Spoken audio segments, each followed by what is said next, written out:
Mga kumabog sa runway show ng Hello Glow, kilalanin natin. Hello Carawelas, mabuhay! This is Kaisel Ortega and welcome back to my YouTube channel.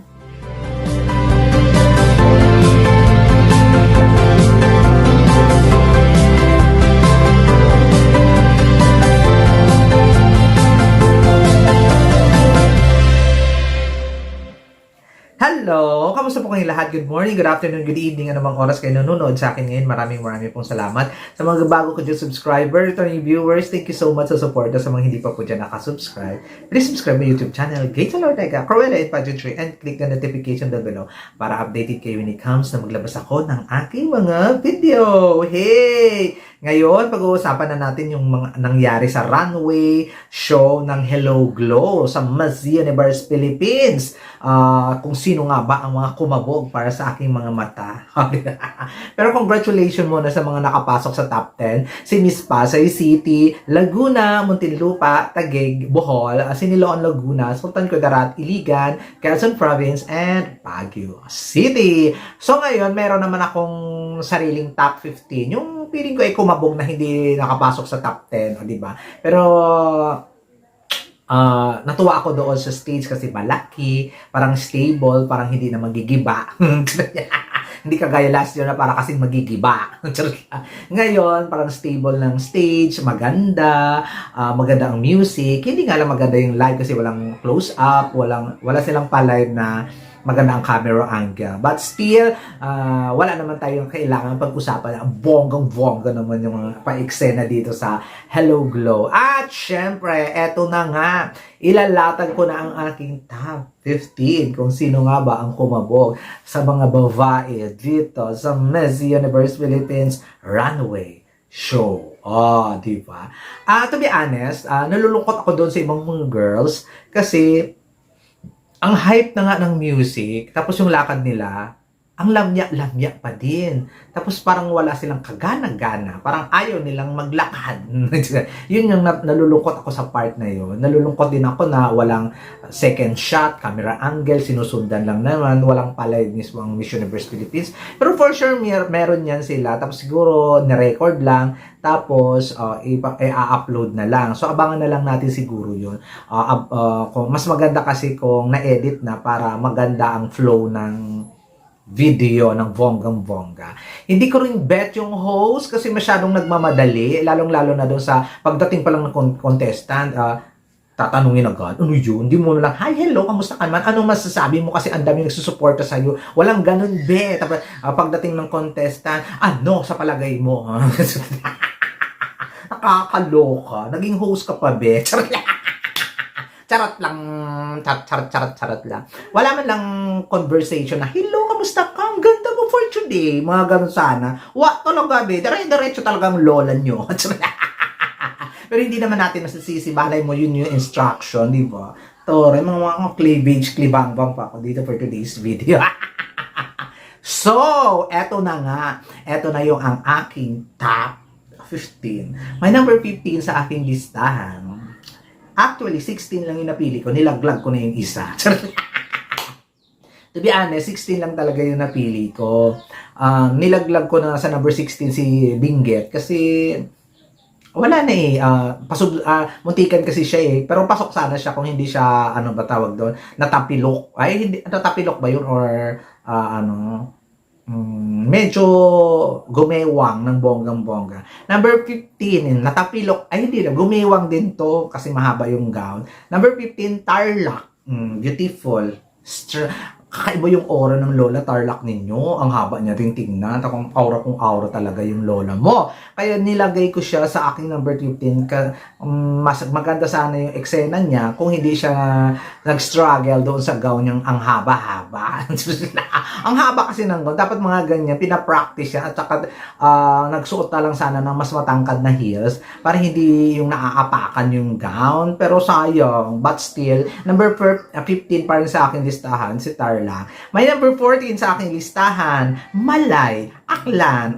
Diva. Ang problema ko naman sa kanya, ang bagal ng lakad niya. Okay naman yung lakad niya, to be fair sa kanya, ayos naman. Pero ang bagal lang, bumawi lang siya doon sa aura-aura niya, talagang kavog. Diba? Bumawi siya doon sa eksena na yun, kaya ano ba tawag doon? Kaya umabot siya sa number 14. My number 13, Baguio. I don't like the hairstyle kanina. I don't know, hindi ko lang siya bet doon, pero ang ganda niya. Ang ganda niya kanina.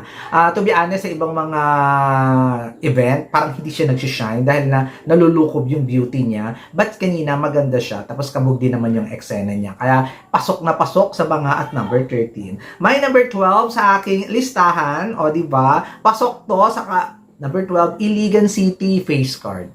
Alam mo, hindi bongga yung pasarela, pero binawi niya talaga sa aura. Inorahan niya tayo ng bonggang-bongga, talagang lavan talaga. Pang Hello Glow model talaga yung lola mo, si Iligan City. Kaya kung tinawag mo siya sa top 10, hindi ko masisisi yung judges. Beautiful. Beautiful talaga. Walang kukontra. Beautiful si Iligan City. Number 11 sa aking listahan, Bohol. Di ba? Si Bohol, alam mo, okay ng beauty, eksena, rampa, pasarela, okay. Ang problema ko sa kanya, medyo mabigat ang dating. Parang parang gumaganon yung stage. Charot lang. Parang ganun lang kasi yung feel. At saka hindi siya mahilig umaura. Yung hindi niya ginamit yung airtime niya. Kumbaga, nagmamadali siya. But okay naman. Okay naman yung pa-eksena niya. Natuwa ako kasi umayos na ang styling, umayos na ang sinusuot. Hindi na siya nagsuot ng trapal o kaya tarpaulin. Ang hiling niya kasi sa mga mga pang tarpaulin na mga tela. O di ba? Amazing. Kaya, number 11 sa aking listahan. At ito na nga ang aking top 10. For sure, hindi kayo agree dito, but still, ito pa rin yung top 10. Ito talaga daw nabonggahan ko ng bonggang-bongga. Number 10 sa aking listahan, Laguna. Laguna. Eloisa Haud. Expertise niya ang catwalk.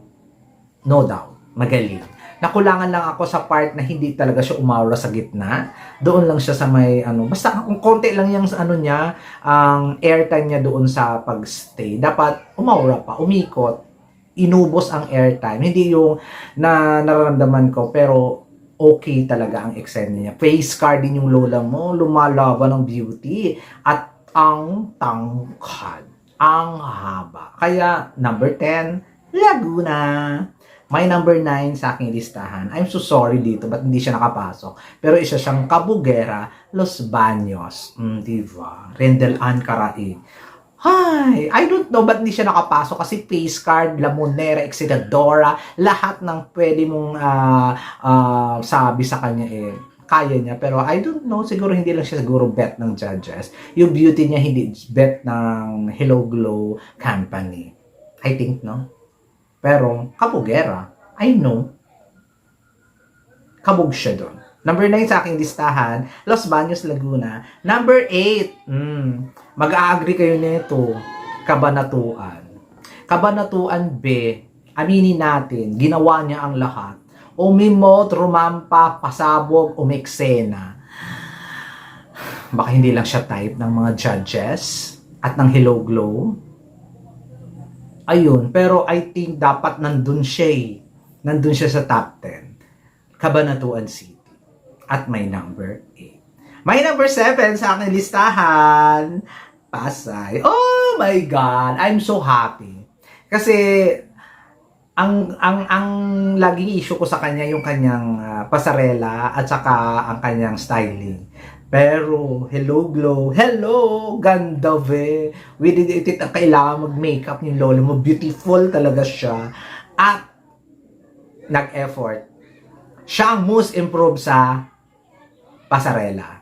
Si Miss Pasay. Oh, I'm so excited na talaga Pasay na umabot ka doon sa dulo ng bonggang-bongga. Makakapasok na kaya si Pasay sa weekly top 5 ko. Ay, abangan ninyo yan bukas para bonggang-bonggang mawindang kayo. Number 6 sa aking listahan, Cebu. Cebu City. Sa lahat ng mga bago, siya ang pinakakabog ng bonggang-bongga para sa akin. The eksena, the styling, and thing na ginawa niya. I don't know sa mga judges, di ko naman kini-question sila kung bakit hindi nakapasok si Cebu. Di ko lang alam, siguro mas pumasok naman siguro but not to the point na itatop 10 nila. Pero nanghihinayang ako. Siyang nanghihinayang ako na hindi pumasok doon sa 6. Pero wala naman kasi akong may kuda dito sa beauty ng nakapasok sa top 10. But still, para sa akin, yung performance ni Cebu, pang top 10. Pang top 10. Number 6, Cebu City. At ito na guys, ang aking top 5. Number 5 sa aking listahan, Siniloan, Laguna. I know na nag-hold back si Eliana. I know na hindi siya masyadong omni-mode kasi syempre, di ba? Nakikinig siguro siya sa mga wag masyadong over. To the point naman na sa sobrang reserve niya kanina, parang na-eksinahan at nalalagpasan na rin naman siya ng mga ibang kandidata. But still, one of the best. Malinis ang pasarela, maayos ang eksena, and thank you so much, Eliana, for the show. Di ba mga ganung level? Kaya, number 5 sa aking listahan, Siniloan, Laguna ng Eliana Marie Aduana. ng Eliana Marie Aduana. Ayan, number 4 sa aking listahan.